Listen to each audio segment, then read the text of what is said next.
Hey guys, welcome back to Brickwaterbay. Sorry it's been such a long time since we've done a video. It was a bit of a mental summer and I kind of just got a bit busy with work and the kids.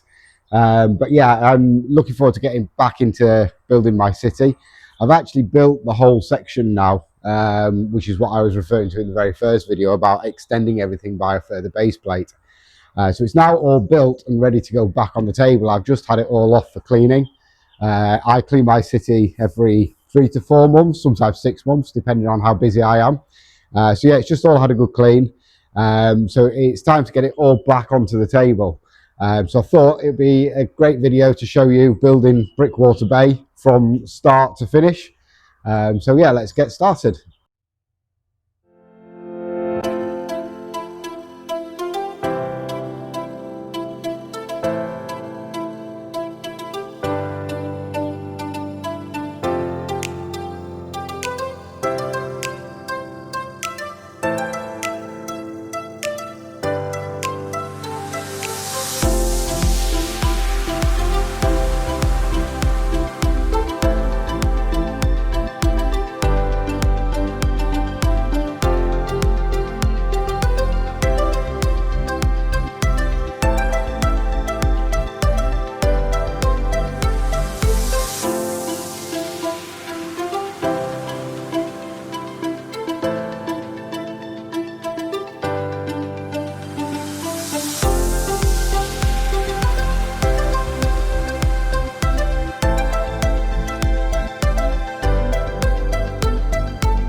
Right guys, that's the city Brickwaterbay all back together.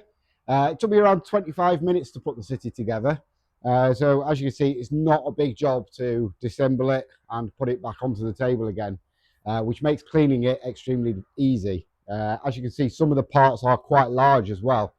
So it's not individual base plates, my city. I think there's probably one building which is on a single base plate. The rest of them are joined together or in multiples of 3. The lighthouse and the Italian Riviera, for example, that sits on 6 base plates. A lot of people don't like large base plates.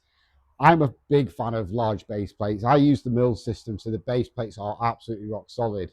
And I don't miss a brick either. A lot of people make mills with a brick, no brick, a brick, no brick.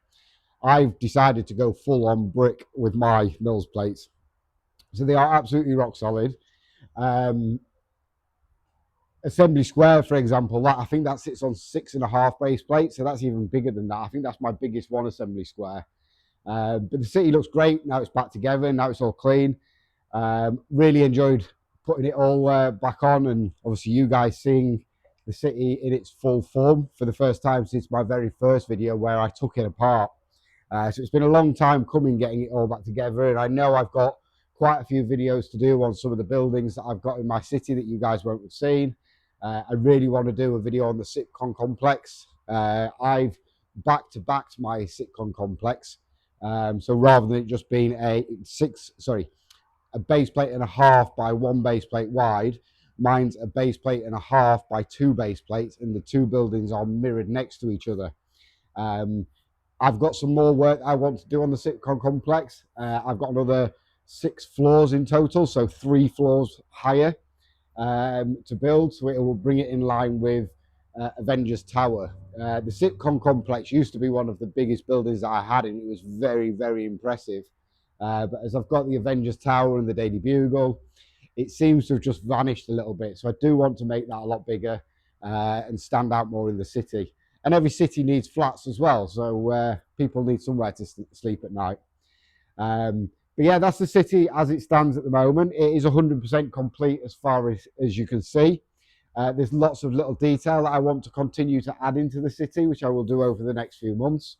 I'm also in the process of collecting more buildings. I've got the pet shop, one of the early modular buildings that's not currently in the city.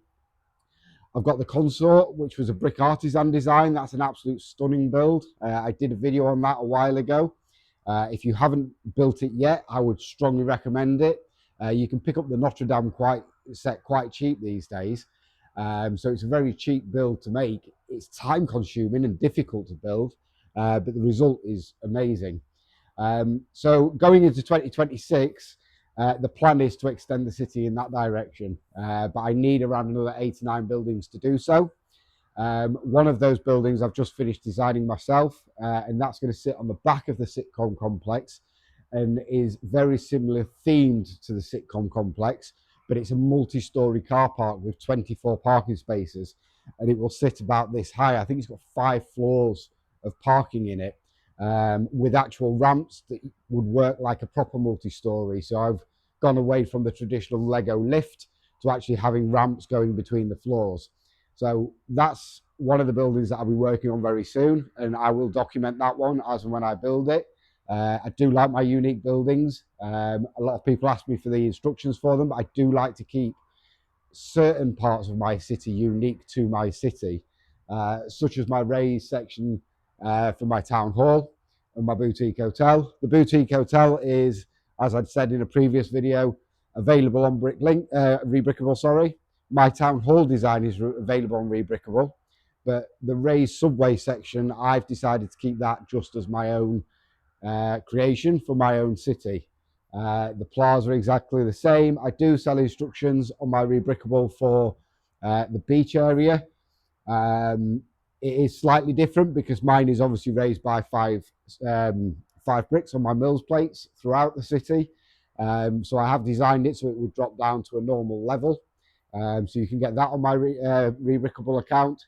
But yeah, the plan next is another 8 to 9 buildings in that direction. I've also designed a shipping harbour, which is 4 base plates wide by 5 base plates deep, which is going to sit to the right-hand side of the lighthouse. That is a massive, massive building. It's going to take me a while to gather all of the parts for that. It's a few £1,000s to build the shipping harbour with all the shipping containers, the vehicles, the train and the boat. They've all been designed. They're all ready to go. It's purely the money that holds me back from going all in on it. And I obviously like to do my city in great detail. So I don't want to rush away from this section onto the next and leave this incomplete. So there's more details to go into the city, just little things really, but that will go in as I'm extending and building the other buildings for my extension. There's obviously going to be even more road plates, and the road plates, they work out around £100 per road plate. I do mine 2 base plates wide. So they're about £100 to do each of the road plates because I do them brick built. So I can get the bike lanes in. So they're not cheap. And obviously I have a limited budget every month, which I can afford to spend on my city. It's actually 5 years ago last month that I started my Lego city. I started with Assembly Square during lockdown and thoroughly enjoyed it. And this is what 5 years worth of work has shown, basically. But yeah, I hope you enjoyed the video today of me putting the city back together. And please like and subscribe. Everyone who watches helps. Hopefully one day it will be big enough to pay for me to extend the city, but that's a long order. So yeah, thank you very much for watching today. And I will see you again in the next video.